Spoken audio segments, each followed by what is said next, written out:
Good morning, everybody. So I'm standing here in front of New South Wales Police Station in Chatswood. I just would like to share my experience that I had with them regarding my support for Israel and Israeli people, especially my family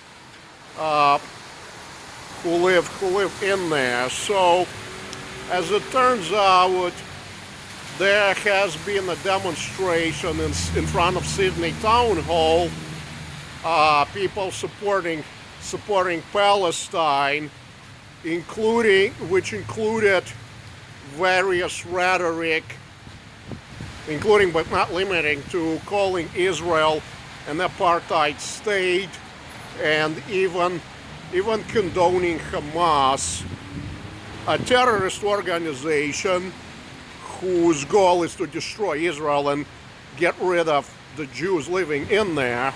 And I just spoke with my family, who told me that they have experienced rocket attacks over there. So, and well, these people were allowed to protest, express their views, but I simply decided to show up in front of Sydney Town Hall to,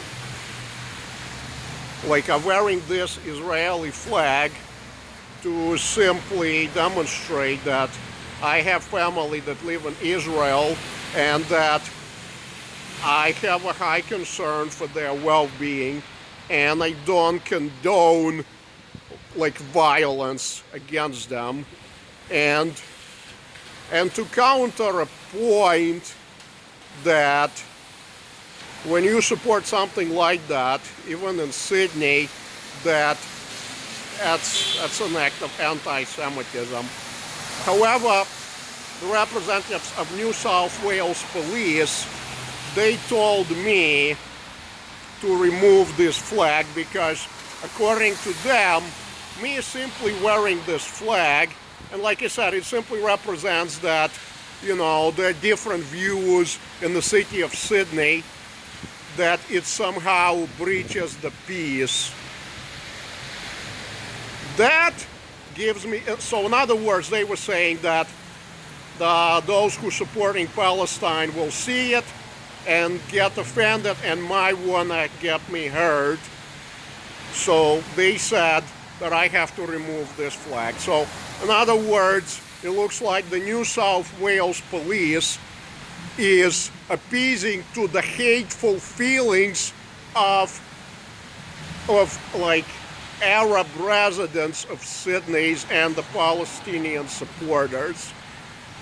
And they're demanding Jewish people and Israeli supporters to be quiet. And to me, it's very problematic.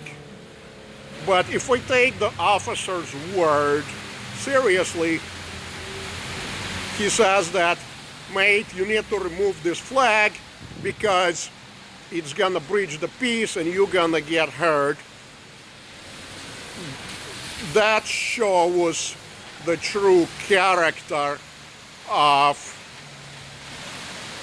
a handful number of Arab residents, Arab Sydneysiders, and whether they're Palestinian, Lebanese, or any supporters of Palestine, and which demands that anybody who disagrees with them, particularly the self-determination of Jewish people in the land of Israel, that they need to be quiet.